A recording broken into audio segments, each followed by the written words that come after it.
হে তরুণিয়া নওজওয়ান জামাকেরা, হে আমার মুরব্বিয়ানেরা, বাবারা শুনে খেয়ে দিন বাবা, বাবারা জেনে খেয়ে দিন বাবা। কিতাবের মধ্যে পাওয়া যায় ওই সন্তানকে সেই সময়ে বলেছিল, আমার আম্মা, ও আমার আম্মা জান, আপনি একবার খালি হুকুম দেন, এই গরুটাকে একবার জবা করব। যেহেতু গরুটা আমাদের কাছে এসে বলছে আমি তোমাদের জন্য হালাল, সুতরাং গরুটাকে জবা করে খেয়ে নেব। মা তুমি একবার খালি অনুমতি দাও। মা সেই সময় বলেছিল, কারণ ওই মাটি ছিল আবেদা, মাটি ছিল আল্লাহর ওলি বান্দিগি। মা সেই সময় বলেছিল, হে আমার পুত্র, এটা কার গরু এটা কিন্তু আমাদের জানা নাই, কার গরু আমাদের জানা নাই। আরে লোকের গরু যদি আবার জবা করে খেয়ে নেওয়া হয় এটা অন্যায় হবে। সুতরাং বেটা হারাম খাদ্য খেতে পারবো না, সুতরাং আমাদের না খেয়ে জাম যাবে, কিন্তু হারাম খাদ্য খেয়ে ইমাম নষ্ট, আমল বরবাদ করতে পারবো না। মা সেই সময় বলেছিল, হে আমার পুত্র, এই গরুটাকে তাড়িয়ে দাও, এই গরুটাকে তাড়িয়ে দাও, যার গরু তার বাড়িতে চলে যা। মা বলেছিল, বেটা এইরকম কথা, এইরকম কাজ করুনি বেটা, এটা আল্লাহ আমাদের জন্য হালাল করেনি, এটা লোকের গরু, আমরা জানিনি, এখন খেয়ে ফেললে এটা আরো গুনাহ হয়ে যাবে, এটা হারাম খাদ্য আমাদের জন্য, আমরা জানি না এটা কার গরু, সুতরাং এইটাকে যদি খেয়ে ফেলি সব যাবে, বরবাদ হয়ে যাবে। এক কাজ করো, যার গরু তার বাড়িতে চলে যাক, তাড়িয়ে দাও, তাড়িয়ে দাও। পুত্র তখন মায়ের কথা শুনে নিয়ে ওই গরুটাকে তাড়িয়ে দিল। তাড়িয়ে দেওয়ার পরে ওই গরুটা আবার সন্ধ্যার সময় আস্তে আস্তে নিজের বাড়িতে চলে গেল, মনিবের বাড়িতে গেল। মনিবটি ওই গরুটাকে নিয়ে তার থাকার জায়গায়, মনিব কিন্তু ওই গরুটা গাভীটাকে পৌঁছে দিল। দ্বিতীয় দিন সকালবেলা আবার গরুটাকে ছেড়ে দেয়া হলো। ওই গরুটি আবার জঙ্গলের ভেতরে এসে ওই ছোট্ট জরাজীর্ণ কামরা, ছোট্ট কামরা, জরাজীর্ণ কামরা, দুর্বল কামরা, জরাজীর্ণ কামরাটা সামনে এসে বলেছিল, হে মাতার পুত্র, হে মার সন্তান, আমি হলাম তোমাদের জন্য হালাল, তোমরা দুজনে আমাকে খেয়ে নাও, আমাকে তোমরা জবা করে নাও, জবা করে খেয়ে নাও, ক্ষুধার যন্ত্রণা নিবারণ করো, না খেয়ে থেকো না, থেকো না, থেকো না, আমাকে আল্লাহ তোমাদের জন্য হালাল করে দিয়েছে। এটা কবে? দ্বিতীয় দিনে। কদিন হলো? কথা বলে না, গরু কদিন গেল? দুদিন। দ্বিতীয় দিনে হচ্ছে। দ্বিতীয় দিনে যখন পৌঁছেছে তখন ওই পুত্র আর মাতা আবার সেই গরুটাকে দেখে কনফিউজের মধ্যে পড়ে গেছে। পুত্র বলছে, মা দেখো না, বলছে তো হালাল। তখন মা বলছে, বেটা তোমাকে বলেছি খবরদার এই কথা বলুনি, আমাদের ঈমান পরীক্ষা চলছে, ঈমান পরীক্ষা চলছে, এই পরীক্ষায় কিন্তু উত্তীর্ণ হতেই হবে। তাড়িয়ে দাও গরুকে, যার গরু তার বাড়িতে চলে যায়। এই গরু কিন্তু আমাদের খাওয়া যাবে না, কারণ এই গরুটা আমাদের পয়সার নয়, আমাদের নয়, এটা লোকের গরু, আমরা জানি না, সে কিন্তু আমাদেরকে দেয় না। সুতরাং গরুটা কোথা থেকে এসে পৌঁছে গেছে, এই গরু কিন্তু খাওয়া আমাদের জন্য জায়েজ হবে না, গরুকে তাড়িয়ে দাও। হে তরুণিয়া নওজওয়ান জামাকেরা, হে আমার মুরব্বিয়ানেরা, বাবারা শুনে খেয়ে দিন বাবা, বাবারা জেনে খেয়ে দিন বাবা। কিতাবের মধ্যে পাওয়া যায় দ্বিতীয় দিন গেল। তৃতীয় দিনে ওই গরুটাকে যখন ফের তাড়িয়ে দেয়া গেল, দ্বিতীয় দিনে ওই গরুটি, ওই গাভীটি আবার তার মনিবের ঘরে পৌঁছে গেল। রাতটুকু গিয়ে যখন মনিব তার থাকার জায়গায় পৌঁছে দিল, গরুটি তার থাকার জায়গায় রাতটুকু কাটিয়ে দিল। পরদিন সকালবেলা তৃতীয় দিনে আবার ওই গাভীটি টুকটুক করে জঙ্গলের ভেতরে এসে ওই গাভীটি জরাজীর্ণ কামরার সামনে এসে দুর্বল কামরার সামনে এসে ওই গাভীটি পৌঁছে গেল। ওই মাতার পুত্রর দিকে তাকিয়ে বলতে লাগলো, তার জবানকে আল্লাহ খুলে দিলেন, স্পষ্ট ভাষায় বলতে লাগলো, হে মার সন্তান, হে মাতার সন্তান, পুত্র আর মাতা, তোমরা কেন খেতে এরকম অনীহা করো? আমাকে খেয়ে নাও, খেয়ে নাও। আমি তোমাদের জন্য হলাম খাদ্য, তোমাদের জন্য হলাম হালাল খাবার, সুতরাং আমাকে খেয়ে নাও, জবা করে খেয়ে নাও। কিতাবের মধ্যে পাওয়া যায় ওই গরুটি পুত্র সামনে গিয়ে গরুটি ওপর হয়ে পড়ে গেল।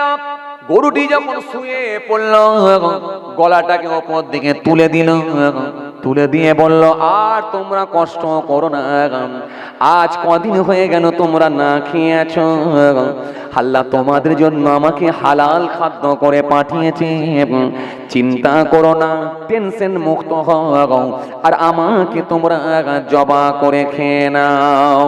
তৃতীয় দিনে যখন একই কথা বলে, তখন ওই মার সহ্য করতে না পেরে তার সন্তানকে হুকুম দিল, হে আমার সন্তান, হে আমার বেটা, গরুটাকে এবারে জবা করন। বেটা থাকতে না পেরে চকচকে একটা ছুরি নিয়ে গিয়ে ওই গরুটাকে ওই জঙ্গলের ভিতরে জবা করে ফেললে, জবা করে গরুটার চামড়া আলাদা করে দিলে, গাভীটির চামড়া আলাদা করে দিলে, গোস্তগুলো সব কেটে কেটে আলাদা করে পিস করে রাখলে, আস্তে করে রান্নাও হয়ে গেল। রান্না করে নিয়ে তারা যে যার খোদার যন্ত্রণা নিবারণ করলেন, আরামের সঙ্গে খাওয়া দাওয়া করে নিলে।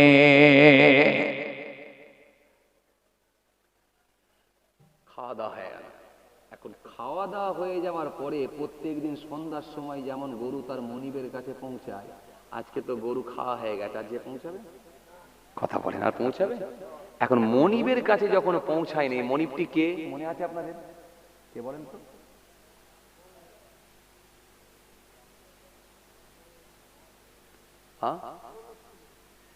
একদম ঠিক, বড় লোক ছিল, ধনী লোক ছিল, প্রভাবশালী ব্যক্তি ছিল, বনি ইসরাইলের সেই প্রভাবশালী লোক। মনে আছে আপনাদের? মনে আছে? সেই প্রভাবশালী লোকের গরু। এখন গরুটি যখন, ওই গাভীটি যখন তার মনিবের ঘরে গিয়ে পৌঁছায়নি, তখন ওই ধনী লোকটি, প্রভাবশালী ব্যক্তিটি সন্ধ্যার সময় গরুটা না আসার কারণেতে দুজন চারজন লোককে ঠিক করলো, যাও তোমরা একটু জঙ্গলের ভেতরে খোঁজো, কোথায় আমার গরুটা আটকে গেছে দেখো।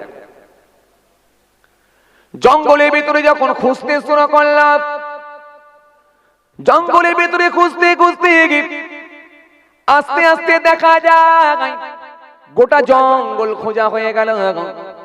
শেষে দেখা গেল একটা জরাজীর্ণ কামরা, ছোট্ট কামরা, জরাজীর্ণ কামরা, ছোট্ট একটা কামরা। পিতা মাতার পুত্র দুইজন থাকে।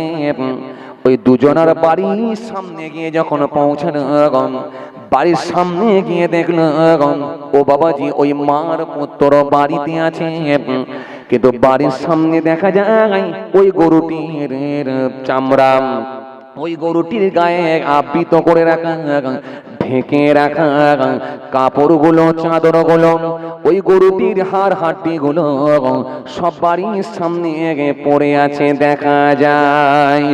দুজন ব্যক্তি দেখতে পেয়ে গেল, পেয়ে গিয়ে বনি ইসরাইলের সেই ধনী লোকটা, প্রভাবশালী ব্যক্তিটি তার কাছে গিয়ে খবর দিয়ে দিল, আপনার গরুকে এই জঙ্গলের ভিতরে মাতা আর পুত্র, মার ছেলে দুজন মিলে এই জঙ্গলের ভিতরে বসবাস করে, এরাই দুজনে আপনার গরুটাকে খেয়ে নিয়েছে। যখন বলেছে এরা দুজন মিলে গরু খেয়ে নিয়েছে, ওই ধনী লোকটি সে সময় বলে, চলো এর বিচার দিতে হবে।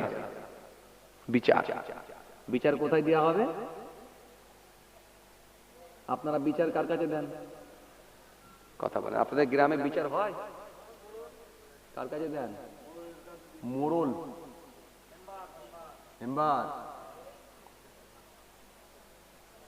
মোড়ল মাতব্বর নাকি বলে একটা না, হ্যাঁ বড় মাতাব্বার, এরাই তো গোলমাল করেছে, তাই না? হাই রে হাই, এই মোড়ল মাতব্বার মেম্বার নেতা খুব বিপদ ভাই, খুব বিপদ।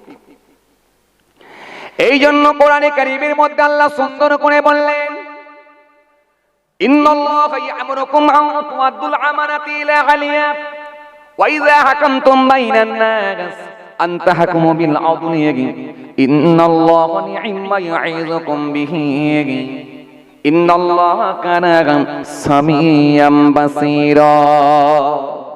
জোরে বলবেন না সুবহানাল্লাহ, আরো জোরে হয় না? আল্লাহ কোরআনে কারীমের মধ্যে সুন্দর করে বললেন, শুনে রেখে দাও, জেনে রেখে দাও, পৃথিবীর জমিনে আমার নির্দেশগুলো মেনে নাও। পৃথিবীর জমিনে যখন তোমরা মনে রেখে দাও, পৃথিবীর জমিনে যখন মনে রেখে দিও আমার নির্দেশগুলো মেনে নাও, আর পৃথিবীর জমিনে পাওনাদারের মালটাকে তোমরা বুঝিয়ে দাও। হে পিতা, তোমার ছেলেদের মধ্যে তাদের প্রাপ্যগুলো বুঝিয়ে দাও, তাদের মাল তোমরা বুঝিয়ে দাও। হে বড় ভাই, তোমার বাপ না তুমি বড় ভাই, ছোট ভাইদের মালটা তুমি বুঝিয়ে দাও, বুঝিয়ে দাও, বুঝিয়ে দাও। হে দুনিয়ার নেতা, হে মাতব্বর, হে মোড়ল, পৃথিবীর জমিনে যখন বিচার করবে এই বিচারটা তোমরা ন্যায় বিচার করবে। মনে রেখো, অন্যায় করে যেন কারোর মাল আত্মসাৎ করে নিও না। বিচার যখন করতে যাবে গরিবের জন্য আলাদা বিচার, বড় লোকের জন্য আলাদা বিচার, এই রকম যেন দ্বিচারিত তোমরা করো না, এই দ্বিচারিতা যেন তোমরা করো না। পৃথিবীর জমিনে যখন বিচার করবে ন্যায় বিচার করবে। পৃথিবীর জন্মিনে বড় লোকের আলাদা বিচার, গরিব লোকের আলাদা বিচার, এটা যেন তোমরা করো না। পৃথিবীর জমিনে যখন বিচার করবে তোমার দলের লোক হলে আলাদা বিচার, আর তোমার দলের যদি লোক না হয় তার জন্য আলাদা বিচার। কেউ টাকা দিয়ে দিলে আলাদা বিচার, টাকা না দিতে পারলে আলাদা বিচার, গরিবের জন্য আলাদা বিচার, বড় লোকের জন্য আলাদা বিচার। এই বিচার যেন পৃথিবীর জমিনে করবে না। হচ্ছে না, হয় না? কথা বলছেন না কেন? এই কথা বলেন, বিচার হচ্ছে তো? সঠিক হচ্ছে? আসল জায়গায় আসে, সঠিক সঠিক। এই জন্য আমাদের সমাজে কিছু মানুষ বেরিয়েছে, দেখবেন এরা হলো সমাজের নেতা, যা কথা বলে দেখবেন সব বলে মিথ্যা, কথা বলে না। এরা হলো সমাজের নেতা, যা কথা বলে দেখবেন সব বলে মিথ্যা। এদের চেহারা ভালো, এদের ড্রেস ভালো, এদের পোশাক ভালো, এদের গলার আওয়াজ ভালো, মানুষকে দেয় প্রতিশ্রুতি, কাছে গিয়ে দেখবেন লোকগুলো নয় খাঁটি। আমানতে খেয়ানত করে, আমানতে খেয়ানত করে, অঙ্গীকার করলে ভঙ্গ করে, আর কথাই কথাই মিথ্যা বলে।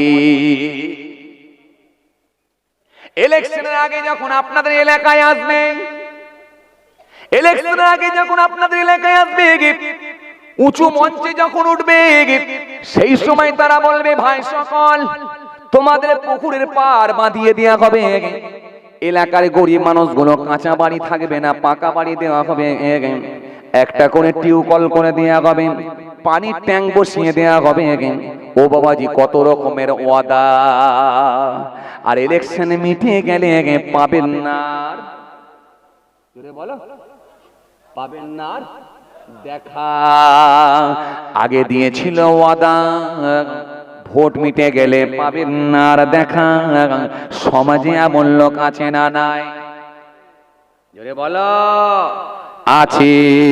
সে লাল পার্টি হোক, নীল পার্টি হোক, হলদে পার্টি হোক, কালো পার্টি হোক, সাদা পার্টি হোক, যেই হোক না কেন, গরিবের পাশে দাঁড়ানোর লোক নাই। এজন্য ন্যায় বিচার পৃথিবীর জমিনে প্রতিষ্ঠিত হয় নাই। এজন্য কোরআন স্পষ্ট ঘোষণা বলেছে, আল্লাহ সুন্দর করে বলে দিয়েছেন, ওয়ামাল্লাম ইয়াহকুম বিমা আনজালাল্লাহ ফাউলাইকা হুমুজ যালিমুন ওয়ামাল্লাম ইয়াহকুম বিমা আনজালাল্লাহ ফাউলাইকা হুমুল ফাসিকুন ওয়ামাল্লাম ইয়াহকুম বিমা আনজালাল্লাহ ফাউলাইকা হুমুল কাফিরুন।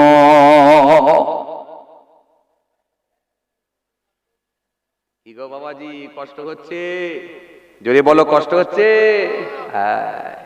আসেন, ভুল বুঝবেন না। এই অবিচারকারী বিচারক গুলোকে কিয়ামতের ময়দানে আল্লাহ আগুনের পোশাক পরিধান করাবে। আছেন কোথায়? বেলা 1:30টার সময় গরুর গোশত দিয়ে ভাত খেয়েছেন, 5:30টার সময় বিচার করতে যাচ্ছেন, দাঁতেতে কাঠি মারতে মারতে যাচ্ছেন, ছাতি ফুলিয়ে যাচ্ছেন। আমি হলাম নেতা, আমি হলাম মরল, আমি যা বলবো সব মানতে বাধ্য, আর না হলে থানায় ঢোকাতে বাধ্য, থানায় ঢুকিয়ে দেবো, কেউ তাকে রুখে দিতে পারবে না। ও মিয়া, শুনে রেখে দাও, এই বিচারের দাড়িপাল্লা যদি ঠিকঠাক না রাখতে পারো, মাপকাঠি যদি সমান না রাখতে পারো, তোমাকে কিয়ামতের ময়দানে আল্লাহ আগুনের পোশাক পরিধান করাবে। যেই হোক এই মাপকাঠি আপনাকে ঠিক রাখতে হবে। গরিবের জন্য যে বিচার হবে, বড় লোকের জন্য সেই বিচার হবে। হযরতে ওমর ফারুক যে বিচার করে দেখিয়েছিলেন, মদখোরের জন্য হযরতে ওমর ফারুক, আপনাদের জানা আছে, যে বিচারের ব্যবস্থা করেছিলেন, এমনকি নিজের ছেলেকে পর্যন্ত ছাড়েননি। মারতে মারতে মারতে, বেতের বাড়ি মারতে মারতে মারতে মারতে হযরতে ওমর বলেছিলেন, আমি আজকের দিনে কোরআনের বিচার প্রতিষ্ঠিত করতে চাই। এখানে আমার ছেলে, আমার আত্মীয়, আমার রিলেটিভ কাউকে চিনিনি। আল্লাহর কোরআনের ফয়সালা করে আমি আমার ছেলেকে পৃথিবীর জমিনে দৃষ্টান্ত স্বরূপ রেখে দিতে চাই। আমি ওমর ন্যায় বিচার করে কিয়ামতের ময়দানে আল্লাহর কারাগার থেকে মুক্তি পেতে চাই। নিজের সন্তানকে পর্যন্ত মেরে ফেলেছিলেন বেতের বাড়ি, আঘাত করতে করতে মেরে ফেলেছিলেন। আর আজকের দিনে যার জমি বর্গা হয় সেই তো জেল খাটছে। কথা বলছেন না কেন? যার জমি বর্গা হয় সে জেল খাটছে। যে যার জমি কেড়ে নিয়েছে সেই দেখেন জেল খাটছে, আর যে কেড়ে নিয়েছে সে ঘুরে বেড়াচ্ছে, হাতে ঝান্ডা আছে। গরিব মানুষ, হাই রে হাই, জি, পাশের বাড়ির লোকটা ঝান্ডা ধরেছে, 3 ফুট জায়গা ঢুকিয়ে নিয়ে বড় পিলার মেরে ঘর করছে। কোথায় বলবেন আপনি গরিব লোক? পঞ্চায়েতে বিচার নেই, কোর্টে বিচার নেই, থানায় কোনো কথা চলবে না। এখান থেকে হ্যালো বললি ওখান থেকে জলো। কথা বলছেন নাকি? এখান থেকে হ্যালো, ওখান থেকে বলছে ধরো। এই হ্যালোতি সব ধরে নিয়ে চলে যাবে, কোনো কথা হবে না। যে খুব চাপ, খুব চাপ, খুব চাপ। ভাইরা আমার, বন্ধুরা আমার, সাথী মোহাব্বতের ভাইরা, আসেন সেই জায়গায় আবার ফিরে আসছি। শুধু বললে হবে না বাবাজি, শুধু বললে হবে না আমি বিচারক, শুধু বললে হবে না আমি নেতা, শুধু বললে হবে না আমি মরল, করে দেখাতে হবে। বাস্তব জায়গাটা কিন্তু খুব কঠিন, খুব কঠিন। এই জন্য মাপকাঠি যদি সমান না রাখতে পারেন, ধরা খেতে হবে। জি, ভালো করে শুনে রেখে দেন, কিতাবের মধ্যে পাওয়া যায়। জি ভাইরা আমার, বন্ধুরা আমার, সাথী মোহাব্বতের ভাইরা, ভালো করে শুনে রেখে দেন। এই গরুটার খবর যখন সেই গরুর মালিকের কাছে গিয়ে পৌঁছে গেছে, মালিকের কাছে যখন খবর পৌঁছে গেছে যে এ গরু মাতা আর পুত্র জঙ্গলের ভেতরে মা বেটা আছে, ওরা দুজন মিলে খেয়েছে, এখন আপনি কি করবেন বলেন? তিনি বললেন, দাঁড়াও, বিচার দেবো, বিচার দেবো, নালিশ জানাবো। কার কাছে? না, ন্যায় বিচারক কোথায়? তখন ন্যায় বিচারক অন্য কেউ নয়, সাধারণ মানুষ না। দায়িত্ব ছিল হযরতে দাউদ আলাইহিস সালামের উপরে। দাউদ আসসালাম বিচার করবেন। দাউদ নবীর কাছে বিচার, বিচারের মাপকাঠি ধরে রেখেছেন কে? দাড়িপাল্লা কার হাতে? বিচারের দাড়িপাল্লা হযরতে দাউদ আসসালামের কাছে। উনি ফয়সালা করবেন, উনি বিচার করে দেবেন। চলো। গরুর মালিক গিয়ে বলে, হুজুর, জঙ্গলের ভেতরে মাতার পুত্র, মার বেটা দুজনে একটা ছোট্ট কামরার ভেতরে থাকে। আমার একটা সুন্দর পছন্দের চকচকে গরু ছিল, ওই গরুটাকে তারা জবাহ করে ধরে নিয়ে জবাহ করে খেয়ে নিয়েছে। হুজুর, এই বিচার দেন। দাউদ আসলাম তো শুনে রাগান্বিত হয়ে গেলেন, রেগে যাওয়ারই কথা। লোকের মাল তুলে তুমি পেয়েছো বলে খেয়ে নেবে? তুমি জানবে না, যাচাই করবে না এটা কার মাল? দাউদ আসলাম রাগান্বিত হলেন, রেগে গিয়ে বললেন, দাঁড়াও, ওই মাতা পুত্রকে ডেকে নিয়ে এসো আমার কাছে, যাও ডেকে নিয়ে এসো। এ তরুণিয়া নৌসমান জামাকেরা, হে আমার মুরব্বিয়ানেরা, বাবারা শুনে খেয়ে দিন বাবা, বাবারা জেনে খেয়ে দিন বাবা। জঙ্গলের ভেতরে মাতার পুত্রর কাছে খবর পৌঁছে গেল, হে মার বেটা, তোমাদেরকে আজাতে দাউদ নবী ডাকছেন, চলো। ওই মা বেটা মাতার পুত্র দুজনে গুটি গুটি গুটি গুটি পাইয়ে গেন আল্লাহ নবী হযরত দাউদ নবীর কাছে এসে পৌঁছে গেলেন। ওই মাতা থাকতে না পেরে আল্লাহ নবীর সামনে এসে দাঁড়ালেন। আম্মা যখন এসে দাঁড়িয়ে গেছে, গোটা শরীরকে ঢেকে রেখে আবৃত করে পর্দার মধ্য দিয়ে হযরত দাউদ নবীর দরবারে এসে হাজির হয়ে গেলেন। হযরতে দাউদ নবী সেই সময় পুত্রর দিকে তাকিয়ে বললেন, হে ছেলে, তুমি এই গরুটাকে তোমরা দুজন মিলে খেয়েছ। ইনি হলেন গরুর মালিক, গাভীর মালিক। ওই মা সেই সময় বলতে গেল, ও আল্লাহ নবী, হযরতে দাউদ নবী, ভুল কিন্তু আমাদের নয়। আজকে 70 বছর আমরা মাতার পুত্র দুজনে জঙ্গলের ভেতরে ইবাদত করি, কারোর মাল আত্মসাৎ করে নিয়ে না, কারোর মাল কেড়ে নিয়ে নাম, কারোর জমি আমরা দখল করি না, কারোর মাল খেয়ে নিয়ে নাম, এমন কোন অন্যায় আমাদের দ্বারাই হয় না। মুহূর্তের মধ্যে দেখা যায় হযরতে জিবরাইল ফেরেশতা এসে হাজির হয়ে গেলেন। হযরতে জিবরাইল ফেরেশতা এসে সেই সময় বললেন হযরতে জিবরাইল ফেরেশতা এসে হযরত দাউদ আসলামকে বললেন, ও আল্লাহ নবী দাউদ নবী, বিচারটা আজকে ডিটেন করে দেন, রেখে দেন। হুজুর কলকে আগামী কাল ঈদের দিন আসছে, ঈদের দিনে ইনাদেরকে গরু মালিককে আর মাতা পুত্রকে সবাইকে কিন্তু ঈদের মাঠে দিয়ে উপস্থিত হতে বলবে। মানুষের সম্মুখে, লোকের সামনে সেই দিনই কিন্তু আপনি বিচারটা করে দেবে। মনে আছে? এই মনে আছে? সে পূর্বের কথা মনে আছে? পূর্বের কথা মনে আছে? লোকে বলেছিল, কিয়ামতের দিনে কেমন বিচার হবে একটু দেখা। দাউদ আসলাম বলেন, দেখাবো, কিন্তু ঈদের মাঠেতে গিয়ে দেখাবো। কথা বলল জিবরাইল ফেরেশতা বলছে, হুজুর আপনি একটু ডিটেন করে দেন, আজকে বিচার করার দরকার নাই, একটু এটা স্থগিত রেখে দেন। ঈদের দিনে, ঈদের নামাজের পরে এই বিচারটাও কিন্তু ঈদের দিনই দেখাবেন।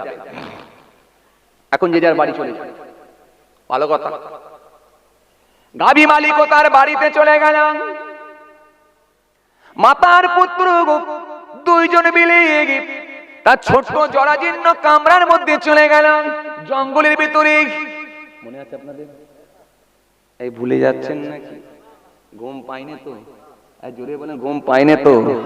আওয়াজ করে বলেন। তাহলে একবার তাকবীর দেন, নারায়ে তাকবীর। সবাই মিলে দেন নারায়ে তাকবীর, জোরে দেন নারায়ে তাকবীর।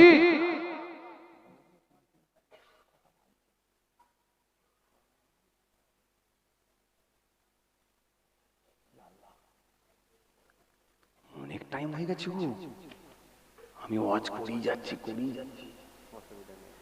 কিন্তু আসল জিনিস বাকি। কথা বুঝতে পারছেন?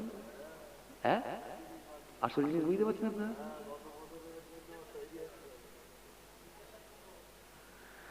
হ্যাঁ, ভাই বলেছে তৈরি হতে হবে, বুঝতে পারছেন তো?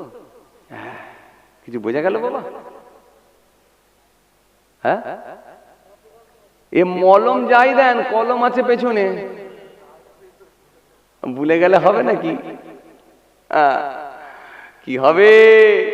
হবে তো ইনশাল্লাহ, নাকি? কই ধার লড়লো কই? আচ্ছা আপনারা বলেন, এই জলসা যে হচ্ছে আপনারা সবাই খুশি তো? এই জোরে বলেন, খুশি? খুশি? আবার আগামী বছর হোক, এটা চান তো নাকি? জোরে বলেন, চান তো? যারা চান না হাত নাড়েন। এই ছেলে তুই একা চাস নি? ও বুঝে উঠতে পারেনি।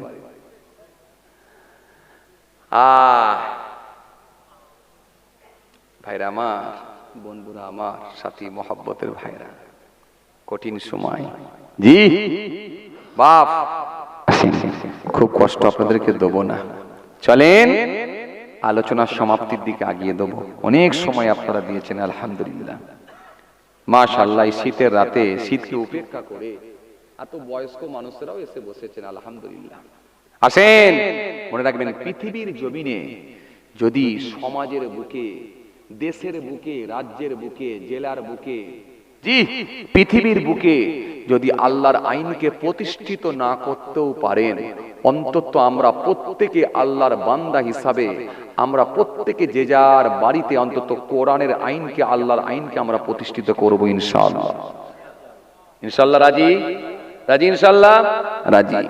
বাড়িতে যদি, কারোর বাড়িতে যদি সুদ ঢুকে থাকে, কারোর বাড়িতে যদি বন্ধন ঢুকে থাকে, আপনি বাপ প্রোটেস্ট করুন, এই ছেলে এই বন্ধন আর করা যাবে না, যদি করো তাহলে এই বাড়িতে কিন্তু আমি থাকবো না। বেটা, বৌমা এখনো মহিলা সমিতি করছে, যদি করে তুমি বৌমাকে বারণ করো, যদি করে তাহলে এই বাড়িতে কিন্তু আমি থাকবো না, আর না হলে তোমার বউকেও রাখবো না, তোমাকেও রাখবো না। এটা প্রোটেস্ট করুন, আপনি করুন, আপনি বলুন, প্রতিবাদ করুন। আপনার যুবক ছেলেটা 18 বছর বয়স, এখনো পেচ্ছাপ করে পানি নেয় না, আপনার কাছে খবর এসেছে, আপনি এর বিরোধিতা করুন, প্রোটেস্ট করুন।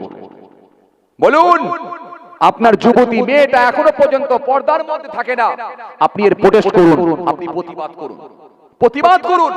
আপনার স্ত্রী এখনো পর্যন্ত পর্দার মধ্যে থাকে না, আপনি এর প্রতিবাদ করুন, আপনি এর প্রতিবাদ করুন, আপনি প্রোটেস্ট করুন। কারণ আল্লাহ কোরআনের মধ্যে বলেছে, তুমি বাঁচো আর তোমার পরিবারের সদস্যদেরকে বাঁচাও। এই বাঁচানোর দায়িত্ব হলো কার? আপনার নিজের, আপনার নিজের বাঁচানোর দায়িত্ব। সুতরাং আপনি যদি বাঁচাতে না পারেন তাহলে কিন্তু মনে রাখবেন খুব কঠিন হয়ে যাবে, আল্লাহর আইন কিন্তু খুব কঠিন। এজন্য আল্লাহ কোরআনের মধ্যে বলেছেন, অমাল্লাম ইয়াহকুম বিমা আনজালাল্লাহ ফাউলাইকা হুমুজ জালিমুন। পৃথিবীর জমিনে আমার কোরআনের আইন দিয়ে তোমরা বিচার করো, পৃথিবীর জমিনে আমার আইনকে তোমরা প্রতিষ্ঠিত করো, আমার আইন দিয়ে তোমরা বিচার করো, যদি না করো ফাউলাইকা হুমুজ জালিমুন, অতঃপর সে হবে জালিম। আমাল্লা বিহকুম বিমা আনজালাল্লাহ ফাউলাইকা হুমুল ফাসিকুন। পৃথিবীর জমিনে তোমরা আমার কোরআনের আইন দিয়ে বিচার করো, পৃথিবীর জমিনে আমার আইনকে তোমরা প্রতিষ্ঠিত করো, আমার আইন দিয়ে তোমরা বিচার করো, ফয়সালা করো, যদি না করো ফাউলাইকা হুমুল ফাসিকুন, অতঃপর সে হবে ফাসিক। আমাল্লাম ইয়াহকুম বিমা আনজালাল্লাহ ফাউলাইকা হুমুল কাফিরুন। পৃথিবীর জমিনে তোমরা আমার কোরআন দিয়ে, আমার আইন দিয়ে তোমরা বিচার করো, যদি না করতে পারো অতঃপর মনে রাখো ফাউলাইকা হুমুল কাফিরুন, অতঃপর সে হবে কাফির। তাহলে আল্লাহ ইচ্ছা করলে কাফির হিসাবে তুলতে পারেন, আল্লাহ ইচ্ছা করলে ফাসিক বলে ঘোষণা দিতে পারেন, আল্লাহ ইচ্ছা করলে জালিম ব্যক্তি হিসাবে চিহ্নিত করতে পারেন, যদি আল্লাহর কোরআন দিয়ে, আল্লাহর আইন দিয়ে যদি বিচার না করা হয়। এজন্য মনে রাখবেন ভাই, বিচারের পাল্লা, বিচারের দাড়ি পাল্লা, এটা কিন্তু খুব কঠিন জায়গা। অনেক মসজিদের মুসল্লি পর্যন্ত ধরা খেয়ে যাবে, জানেন আপনারা? অনেক মসজিদের এই কি বলে কমিটি পর্যন্ত ধরা খেয়ে যাবে। কারা বলেন তো? যারা বিচারের জায়গায় ফাইসাল্লা করতে পারেনি। 7 বছর ইমামতি করাচ্ছে, ইমাম সাহেব আছে 7 বছর, কিন্তু 3,500 টাকা বেতন। ভুল করে কোনোদিন বলেনি যে 4,000 টাকা করে দেওয়া হোক, অথচ নিজের ছেলের বেতন 18,000 টাকা, সেখানে খালি ঘন ঘন খবর নিচ্ছে কবে হবে 21,000 টাকা। 21,000 যখন হয়ে গেল 6 মাস পরে আবার খবর নিচ্ছে কবে হবে 25,000 টাকা। কেন? সেইখানে জানছে আমার টাকার দরকার। আর ইমাম সাহেব যদি একবার বলে দেয়, ভাই অনেকদিন হয়ে গেল 3,500 টাকা একটু ব্যবস্থা করুন, আমার দিকে তাকান, তখন একটু মাথাটা চুলকে বলছে, হুজুরদের টাকা কি হবে?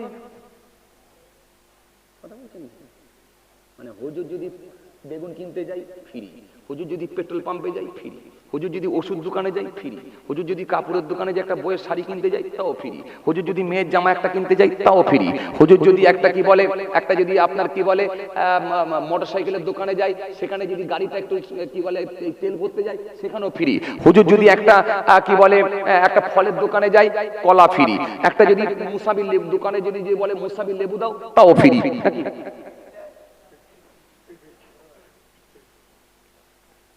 পেট্রোলের দাম ওপর দিকে, ডিজেলের দাম ওপর দিকে, কেরোসিনের দাম ওপর দিকে, কাঁচা লঙ্কার দাম ওপর দিকে, টমেটোমের দাম ওপর দিকে, বেগুনের দাম ওপরের দিকে। একটা কফি 35 টাকা, 40 টাকা, 50 টাকা, 60 টাকা বলছে একটা ফুলকপি। আপনাদের দিকে জানি না, যদিও চাষ হয় এদিকে আমি জানি না, কিন্তু আমাদের দিকে 40 টাকা 50 টাকা করে একটা ফুলকপি, ছোট মতো ফুলকপি। আর হুজুরের যে কত রেট, কত